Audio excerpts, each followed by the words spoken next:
Cody Rhodes WWE से कब retire होने वाले हैं उन्होंने खुद ही इस पे स्टेटमेंट दी है। देन सेथ रॉलिंस ने रिटर्न तो कर लिया, लेकिन उनका रेसलमेनिया मैच किसके अगेंस्ट होगा एंड अनडिस्प्यूटेड टाइटल के लिए मेन इवेंट कौन करेगा रेसलमेनिया के नाइट 1 को। इन शॉर्ट बहुत सारी न्यूज है इस वीडियो में आप सबको बताने के लिए। Sir welcome to the episode 24 of रीटॉक्स। सबसे पहले हम एजे स्टाइल्स की न्यूज से शुरू कर लेते हैं। अभी देखो, जब उन्होंने रिटायरमेंट ली डब्ल्यूडब्ल्यूई से उस टाइम पे एक स्टेटमेंट उन्होंने दी थी कि यार काफी लोग सोच रहे हैं कि मुझे हॉल ऑफ फेम में इंडक्ट जो कर दिया डब्ल्यूडब्ल्यूई ने, तो अब मैं एडब्ल्यू में जा ही नहीं सकता हूं। जबकि ऐसा नहीं है, सारा डिसीजन मेरे ऊपर है। और एजे स्टाइल्स को ये भी पता था कि एडब्ल्यू बहुत ज्यादा इंटरेस्ट दिखा रही है उन्हें साइन करने में और वो बहुत बड़ा कॉन्ट्रैक्ट उन्हें दे सकते हैं, अच्छे खासे पैसों वाला। लेकिन फाइनली एजे स्टाइल्स ने डब्ल्यूडब्ल्यूई के साथ नया कॉन्ट्रैक्ट साइन कर ही लिया लास्ट वीक। एंड ये न्यूज आई भी पीडब्ल्यू इनसाइडर की तरफ से, जो कि सही देते हैं न्यूज, यानी कि बैक स्टेज रोल में डब्ल्यूडब्ल्यूई एजे स्टाइल्स को अब साइन कर चुकी है। एजे स्टाइल्स स्टिल डब्ल्यूडब्ल्यूई के साथ ही रहेंगे, हाँ ऑन स्क्रीन टैलेंट बन के नहीं, लेकिन ऑन स्क्रीन टैलेंट्स को बैक स्टेज रह के ग्रो करने के लिए जरूर। बाकी इससे नेक्स्ट कोडी रोड्स ने अपने रिटायरमेंट की बात की। रिसेंटली वो अनस्पोर्ट्समैन लाइक पे आए थे और उन्होंने वहां पे स्टेटमेंट देते हुए ये बोला कि यार इतनी सी बात तो मैं क्लियर कर सकता हूं कि अभी जो मेरा कॉन्ट्रैक्ट चल रहा है डब्ल्यूडब्ल्यूई के साथ, वो जब खत्म होगा उसके बाद वो एक नई डील साइन करेंगे डब्ल्यूडब्ल्यूई के साथ और वो उनकी लास्ट डील होगी। अब वो जितने मर्जी सालों की होती होगी डब्ल्यूडब्ल्यूई के साथ ही, वो कहीं किसी और कंपनी में नहीं जाएंगे, ऐसा भी उन्होंने बोला। यानी कि अगर हम मान के चले कि 2022 में उन्होंने 5 सालों का कॉन्ट्रैक्ट साइन किया था डब्ल्यूडब्ल्यूई के साथ, जो कि 2027 में खत्म होगा, तो उसके बाद भी अगर वो और 5 सालों की डील साइन कर लेते हैं तो 2032 तक तो कोडी रोड्स रहने वाले हैं डब्ल्यूडब्ल्यूई में। इन शॉर्ट ऐसा हम मान सकते हैं। बाकी कोडी की बात चली रही है तो उनके भाई डस्टिन रोड्स की भी बात कर लेते हैं। उन्होंने बोला है कि भाई जब तक वो डब्ल्यूडब्ल्यूई में थे वहां पे उन्हें एक भी बार रेज नहीं मिला है, यानी कि जितने पैसे उन्हें मिलते थे उतने ही कांस्टेंट मिलते रहे। डब्ल्यूडब्ल्यूई ने कभी भी उनकी पेमेंट बढ़ाई नहीं। और उन्होंने ये भी कहा कि गोल्डस्ट कैरेक्टर मुझे सही लगता था, लेकिन मैंने अपने करियर का बेस्ट काम एईडब्ल्यू में आके किया और मैं यहीं रहने वाला हूँ, यहीं पे वो रिटायर होंगे। यानी कि जो चीज हमें लग रही थी कि क्योंकि वो कोडी के भाई हैं तो शायद डब्ल्यूडब्ल्यूई में आ सकते हैं, डब्ल्यूडब्ल्यूई की हॉल ऑफ फेम में इंडक्ट हो सकते हैं, तो ऐसा नहीं है। डस्टिन रोड्स ने खुद ये चीज क्लियर कर दी है कि वो एईडब्ल्यू के पार्ट थे, हैं और रहने वाले हैं, वहीं पे वो रिटायर भी हो जाएंगे। इससे नेक्स्ट डब्ल्यूडब्ल्यूई ड्राफ्ट से रिलेटेड सामने आया है कि भाई अभी तक तो डब्ल्यूडब्ल्यूई सोच भी नहीं रही है दूर दूर तक ड्राफ्ट करवाने का, जो कि काफी खराब बात है यार। डब्ल्यूडब्ल्यूई मतलब स्ट्रिक्ट रूल्स नहीं बनाती है सुपरस्टार्स के लिए। मुझे पर्सनली रॉ वर्सेस स्मैकडाउन काफी पसंद है और स्ट्रिक्ट रूल्स पहले की तरह, जब रॉ का सुपरस्टार हो तो रॉ पे ही रहे, स्मैकडाउन वाला स्मैकडाउन पे रहे। लेकिन आजकल तो कोई भी कहीं भी चला होता है, कभी रॉ पे कम्पीट कर रहा है, कोई कभी स्मैकडाउन पे, पता नहीं चलता कौन से ब्रांड का सुपरस्टार है। इससे नेक्स्ट यार जेकब फार्टू के रिलेटेड एक न्यूज सामने आई कि अनडिस्प्यूटेड टाइटल सीन में डब्ल्यूडब्ल्यूई उन्हें इंक्लूड करने का सोच रही है स्टिल। वैसे अब ये न्यूज थोड़ी पुरानी होगी क्योंकि एलिमिनेशन चेंबर से पहले सामने आई थी, लेकिन मैं सिर्फ आपको इसलिए ये न्यूज बता रहा हूँ क्योंकि रेसल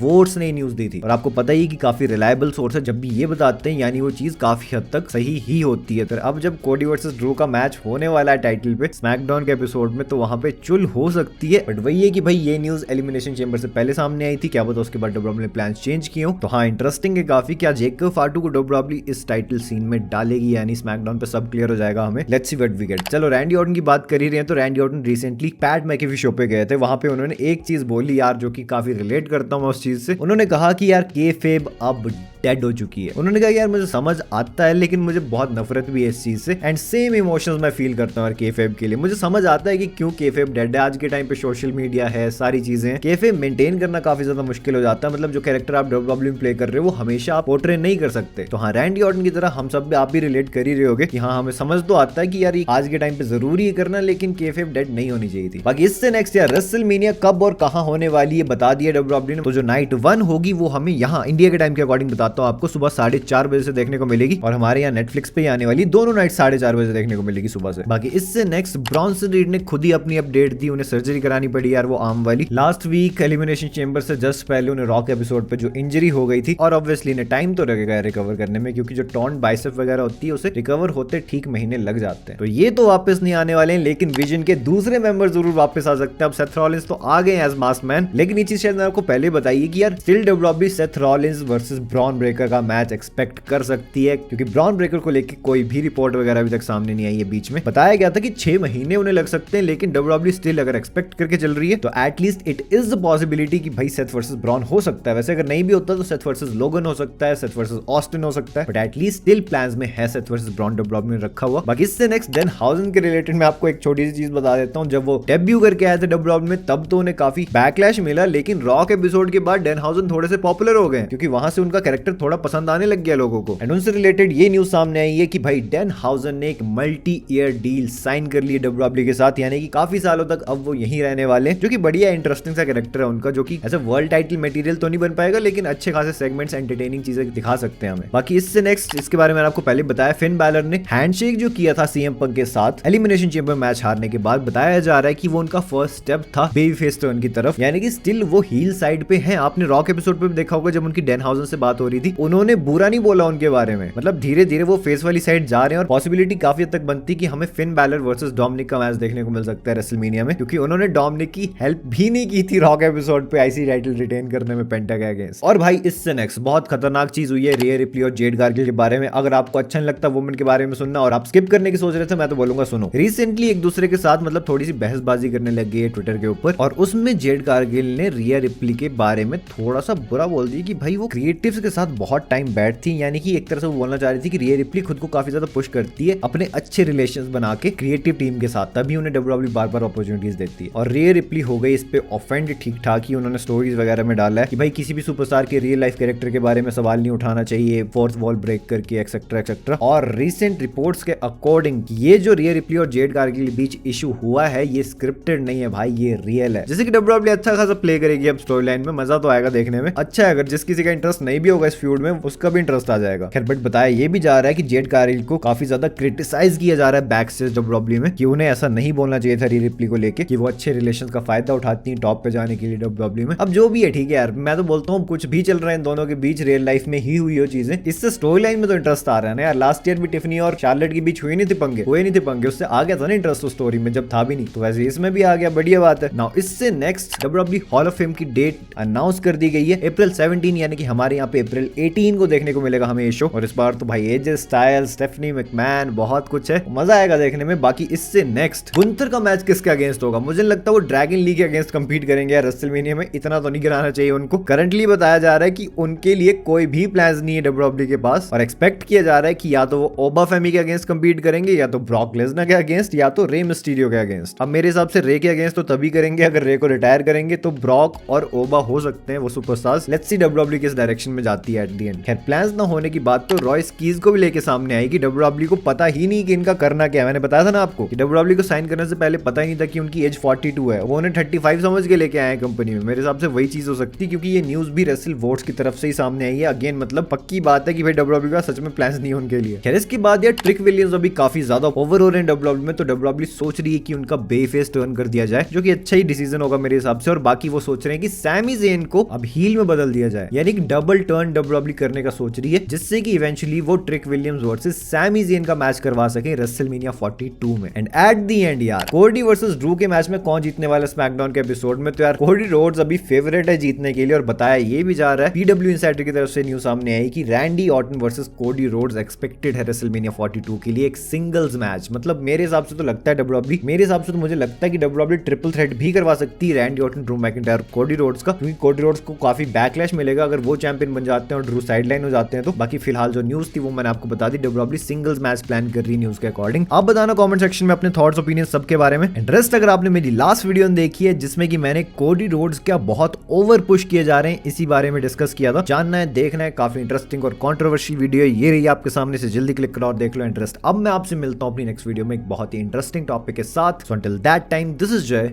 साइनिंग आउट।